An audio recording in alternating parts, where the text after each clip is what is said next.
अस्सलामुअलैकुम, मैं हूँ साहिबा हामिद। आज मैं आप लोगों के साथ एजुकेशनल रिसर्च के हवाले से कुछ चीज़ें डिस्कस करना चाहूँगी। सबसे पहले तो ये कि ये वीडियो ऑन डिमांड वीडियो है और शॉर्ट टाइम होने की वजह से इसको मैं रफ़ फॉर्म में ही जो है वो रख रही हूँ। प्रॉपर जो है वो प्रेजेंटेशन नहीं बनाई और जो मेरे पास अपने हैंड रिटन नोट्स हैं उनको मैं इस्तेमाल कर रही हूँ इस वीडियो के लिए। इस वीडियो में बेसिकली जो चीज़ आप लोगों के साथ डिस्कस की जाएगी वो रिसर्च, एजुकेशनल रिसर्च की फ़िलॉसफी को डिस्कस किया जाएगा। तो इसमें हम जो इम्पॉर्टेंट टर्म्स इस्तेमाल करेंगे वो पैराडाइम होगी, ऑन्टोलॉजी होगी, एपिस्टेमोलॉजी होगी, एक्सियोलॉजी होगी, मेथडोलॉजी होगी और डिफरेंट जो हमारी पैराडाइम्स में आगे चीज़ें आती हैं उसमें पॉजिटिविज़म है, पोस्ट पॉजिटिविज़म है, पैराडाइम शिफ्ट है, इंटरप्रेटिविज़म है, प्रैग्मेटिज़म है। इन चीज़ों के बारे में एज ए होल हम इन सब चीज़ों को डिस्कस करेंगे इस वीडियो के अंदर और मैं कोशिश करूँगी कि मैक्सिमम चीज़ें जो हैं, बेशक प्रेजेंटेशन बेहतर नहीं है, एक जो है वो प्रॉपर वे में लिखी नहीं गई, लेकिन इनको प्रॉपर वे में आप लोगों के साथ डिस्कस किया जाए ताकि आप इसके पर्सनल नोट्स जो हैं वो इजीली डेवलप कर सकें और चीज़ों को समझ सकें। सबसे पहले जो चीज़ डिस्कस की जानी चाहिए वो ये है कि फ़िलॉसफी ऑफ रिसर्च जो है, या फ़िलॉसफी अगर हम देखें तो वो तीन चीज़ों के अंडर जो है वो डिस्क्राइब की जाती है। तो उसमें जो है हमारे पास फ़िलॉसफी जो है उसकी तीन जो ब्रांचेस हैं उनमें एक मेटाफिज़िक्स है जो कि एग्जिस्टेंस के साथ डील करती है और रियलिटी के साथ डील करती है। उसकी डिफरेंट आगे सब जो है वो ब्रांचेस हैं, कॉस्मोटोलॉजी है, कॉस्मोलॉजी है, ऑन्टोलॉजी है। तो ऑन्टोलॉजी जो है उसकी उस ब्रांच से रिलेट करती है जो कि एग्जिस्टेंस से रिलेटेड है और इसको हम जो है ऑन्टोलॉजी, हम रिसर्च स्टडी में हम ऑन्टोलॉजी को डिस्कस करते हैं। उसकी बेस ये है कि हम ये बताते हैं कि हम किस तरह की एग्जिस्टेंस पे बिलीव रखते हैं कि यूनिवर्स किस तरह से एग्जिस्ट करती है और रियलिटी क्या है। ठीक है, ये हमारा सेट ऑफ बिलीफ है on the basis of philosophy. दूसरी ब्रांच ऑफ फिलोसफी जो है वो एपिस्टेमोलॉजी है। एपिस्टेमोलॉजी में जो चीज़ें लाई करती हैं वो आपके सोर्सेज ऑफ नॉलेज हैं, लिमिटेशंस ऑफ नॉलेज हैं और हम ये देखते हैं कि नॉलेज जो है वो ओरिजिनेट कहाँ से हो रहा है। ठीक है, तो हम नॉलेज जो है उसके ऊपर थ्योरी ऑफ नॉलेज भी इसे कहते हैं इस ब्रांच को। और तीसरी हमारी ब्रांच जो है वो एक्सियोलॉजी है। इसमें एथिक्स आ जाती हैं, एथिकल कंसिडरेशंस आ जाती हैं, यानी ये वैल्यूज़ से रिलेट करता है। ऑन्टोलॉजी रिलेट करती है हमारी रियलिटी और एग्जिस्टेंस के साथ, जो कि मेटाफिज़िक्स की एक ब्रांच है। Epistemology itself theory of knowledge है कि नॉलेज कैसे ओरिजिनेट होता है, कौन से बेस्ट सोर्सेज ऑफ नॉलेज हैं, limitation of different sources of knowledge क्या है, इस तरह की चीज़ें। एक्सियोलॉजी जो है वो वैल्यू सिस्टम पे बिलीव करती है, यानी जो हम रिसर्च में वैल्यू या एथिकल वैल्यूज़ पढ़ते हैं वो एक्सियोलॉजी के अंडर। और एपिस्टेमोलॉजी के अंडर ही मेथडोलॉजी आती है। तो इसको हम अलग से अगर डील कर लेते हैं रिसर्च मेथडोलॉजी के हवाले से तो चीज़ें हमारे लिए आसान हो जाती हैं।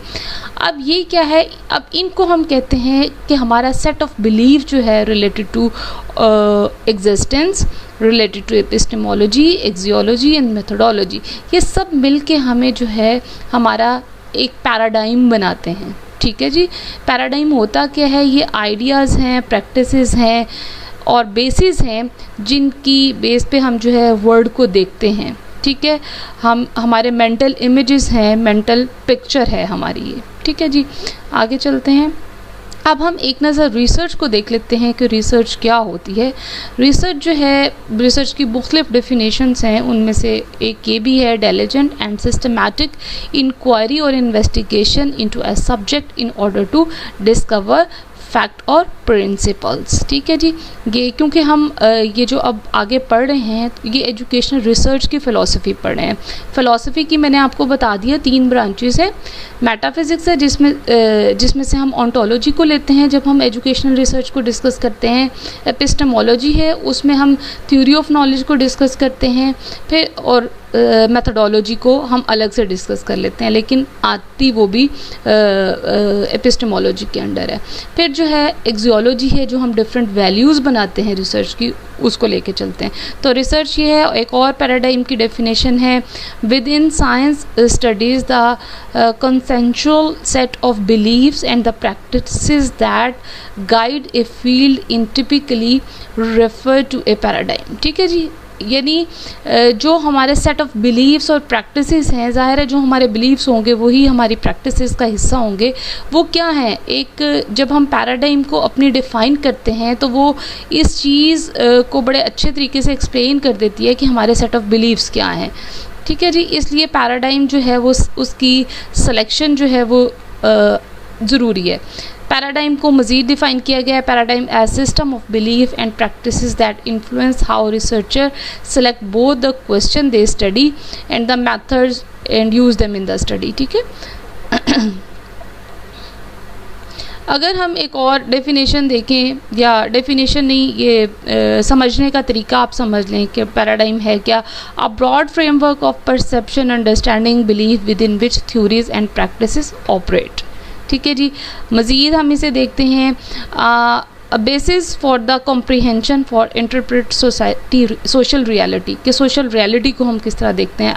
अ मेंटल मॉडल है paradigm, a way of seeing the world है, a filter for one's perception है कि हम किस लेंस से चीज़ों को देख रहे हैं, अ फ्रेम ऑफ रेफरेंस है, अ फ्रेम ऑफ थॉट और बिलीफ है थ्रू विच वंस वर्ड और reality is interpreted, an example used to define a phenomena है, a commonly held belief among a group of people such as scientists of the given discipline। ठीक है जी, हम चीज़ों को किन parameters के ऊपर देखते हैं, क्या हमारा सेट ऑफ बिलीफ है, उस पर ये चीज़ जो है वो बेस करती है। अब हम आ जाते हैं पैराडाइम्स के ऊपर। हमने मुख्तलिफ पैराडाइम्स के ऊपर हमने देख लिया कि इन सिंपलर वर्ड्स पैराडाइम है क्या, पैराडाइम सेट ऑफ बिलीव्स है, मेंटल मॉडल है, मेंटल पिक्चर है, जिससे हम वर्ड को देखते हैं, जिससे हम जो है चीज़ों को जो है किस लेंस से हम लोग देख रहे हैं। ठीक है, अब जो डिफरेंट पैराडाइम्स हैं उनमें जो सबसे पहली आती है, अगर हम इसे जो है वो ओल्डर टू द लेटेस्ट की तरफ मूव करें तो हमारी सबसे पहले आ जाती है पॉजिटिविज़म। ठीक है जी, पॉजिटिविज़म को आप यहाँ से पढ़ सकते हैं, लेकिन मैं साथ ही साथ इसे अपने वर्ड्स में डिस्क्राइब करूँगी, जो कि मेरा ख्याल है आपके लिए ज़्यादा आसानी हो जाएगी। पॉजिटिविज़म के बाद आती है पोस्ट पॉजिटिविज़म, पोस्ट पॉजिटिविज़म के बाद आती है इंटरप्रेटिविज़म। तो पॉजिटिविज़म जो है, पॉजिटिविज़म की इन ऑन्टोलॉजी जो है वो ऑन्टोलॉजी उसकी ये है कि पॉजिटिविज़म जो है उसमें रियलिटी जो है वो फिक्स्ड है, कि रियलिटी एक ही है, फैक्चुअल बेस पॉजिटिविज़म पैराडाइम है। इसको एक और अंदाज से भी देखा जा सकता है, पॉजिटिविज़म का बिल्कुल ये मतलब नहीं है टूवर्ड्स पॉजिटिव या पॉजिटिविटी। इसको अगर आप अपने माइंड में ये रख लें कि इट इज़ साइंटिफिक, पॉजिटिविज़म को आप साइंटिफिक वर्ड के साथ जोड़ लें तो आपके लिए ये चीज़ें समझना आसान हो जाएगी। अब ये पॉजिटिविज़म अप्रोच जो है, मेथडोलॉजी है, वो फॉलो करती है साइंटिफिक मेथड को ऊपर, और जैसा कि आप जानते हैं कि साइंटिफिक मेथड जो है वो प्रॉब्लम स्टेट करके ऑब्जेक्टिव रिसर्च क्वेश्चन, हाइपोथेसिस, फिर आगे चल के जो है कोई जो है सेट ऑफ डिज़ाइन या एक्सपेरिमेंट, और फिर जो है उससे आगे डाटा कलेक्शन और फिर कंक्लूजन की तरफ जाता है, और हम उससे कुछ ख़ास जो है वो फैक्ट्स और रिजल्ट्स अखज़ करते हैं। तो ये पॉजिटिविज़म वो सेट ऑफ बिलीफ है, ये कहता है कि अगर आप रियलिटी जो है वो कोई भी आप जानना चाहेंगे तो रियलिटी सिंगल आएगी और वो फिक्स्ड होगी, वो हमेशा फिक्स्ड रहेगी। जैसे फैक्ट बेस्ड नॉलेज होता है, जैसे न्यूटन लॉज हो गए, जैसे साइंस के जैसे लॉज होते हैं, इस तरह से है ये। और इसके साथ साथ इसका बिलीफ जो है, अगर एपिस्टेमोलॉजी रिलेटेड बिलीफ देखा जाए तो ये कहता है कि नॉलेज जो है हमारे पास जो आता है, जब हम एक दफ़ा नॉलेज जो है वो किसी चीज़ का अख़ज़ कर लेते हैं तो वो एज़ इट इज़ प्रोलॉन्ग करता है। ठीक है जी, और देखते हैं आगे से। एक्सप्लेनेशन है, प्रेडिक्शन है, एंड कंट्रोल है, यानी जो पॉजिटिविज़म अप्रोच होती है उसके अंडर जो स्टडीज़ की जाती हैं वो एक्सप्लेनेशन, प्रेडिक्शन और उनमें कंट्रोल ज़्यादा होता है, यानी कंट्रोल्ड स्टडीज़ जो हैं वो हम करते हैं, यानी experimental studies. Believe that the social observation should be treated as the entities in such the same way that the physical scientist treat the physical phenomena. ये बेशक सोशल साइंसेज हैं, बेशक आपकी वैसे जो रेगुलर साइंसेज हैं, नेचुरल साइंसेज, उन सब की प्रॉब्लम को एक ही तरीके से सॉल्व करता है जो कि साइंटिफिक मेथड है। Content that the observer is separate from the entities that are the subject to the observer. Maintain that the social science inquiry should be objective. Objectivity है इसमें। ऑब्जेक्टिविटी और सब्जेक्टिविटी को आप इस तरह समझ सकते हैं, ऑब्जेक्टिविटी येस नो या फिक्स्ड चीज़ें। सब्जेक्टिविटी में आप अपनी इंटरप्रिटेशन देते हैं, आप कॉन्टेक्स्ट और बाकी लिहाज से आप अपना उसमें इनपुट शो करते हैं। ऑब्जेक्टिविटी में क्या होता है, जैसे आपके एमसीक्यूज़ होते हैं, तो ऑब्जेक्टिविटी क्या है, वो ऑब्जेक्टिव क्वेश्चंस कहलाते हैं ना। उसमें क्या होता है, आपने जो एक फिक्स सा एक सिस्टम है उसी में स्ट्रक्चर्ड से इन्वायरमेंट में आपने जो है उसका आंसर देना होता है। That time and the context free, ये क्या है, कॉन्टेक्स्ट फ्री है, यानी ये कॉन्टेक्स्ट को जो है वो कंसीडर नहीं करता। ये कहता है कॉन्टेक्स्ट हमेशा एक जैसा ही होता है, जहाँ पे भी ये हर चीज़ को फिक्स की तरफ लेके जाता है। तो वो कहता है बेशक आप कोई स्टडी जो है पाकिस्तान में कर रहे हैं, बेशक अमेरिका में कर रहे हैं, बेशक जो है वो आप जो है बांग्लादेश में कर रहे हैं, तो वो उनका कॉन्टेक्स्ट जो है वो एक जैसा ही होगा। तो ये जो है फिर जनरलाइजेशन की तरफ जाता है चीज़ों को लेके कि भाई ये चीज़ें जो हैं वो जनरलाइजेबल हैं। Real cause of the social scientific outcomes can be determined reliability and validity। reliability और validity जो है इसमें ये डिटरमिन कर देता है, क्योंकि इसने जो है इसे फाइनली जो है वो चीज़ों को जर्नलाइज करना होता है। Positivistic statements are factual, fact based होती हैं, जैसे आपकी साइंस स्टेटमेंट्स होती हैं। Political and historical context are not important.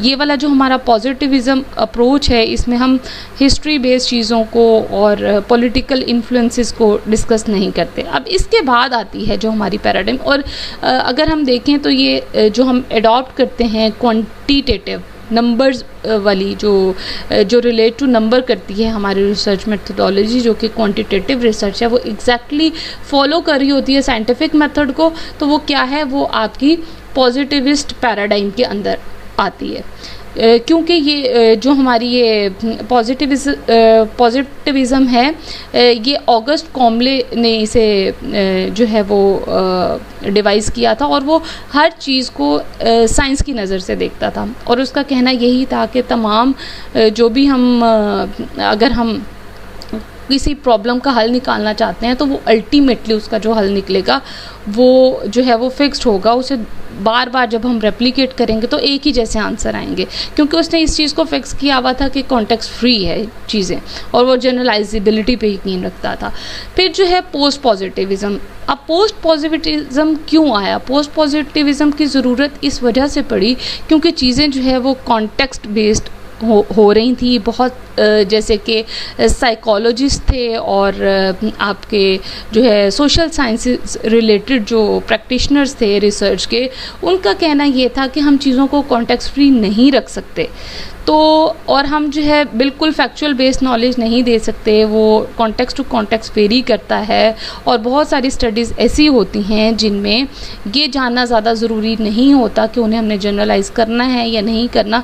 तो इस तरह की सोच जो है ये आप समझ लें कि एक ट्रांजिशनल फेज़ था, जिसमें जो साइंटिफिक अप्रोच थी वो मर्ज कर रही थी सोशल और कॉन्टेक्स्ट बेस्ड अप्रोच के साथ। During the 20th century post positivism emerged from the positivism, has similar ontology and epistemology beliefs but differ in some ways। ठीक है जी, इसकी ontological beliefs यानी reality जो है वो fixed है, और epistemology जो है वो भी इसकी वही थी जो कि हम positivism में डिस्कस कर आए हैं।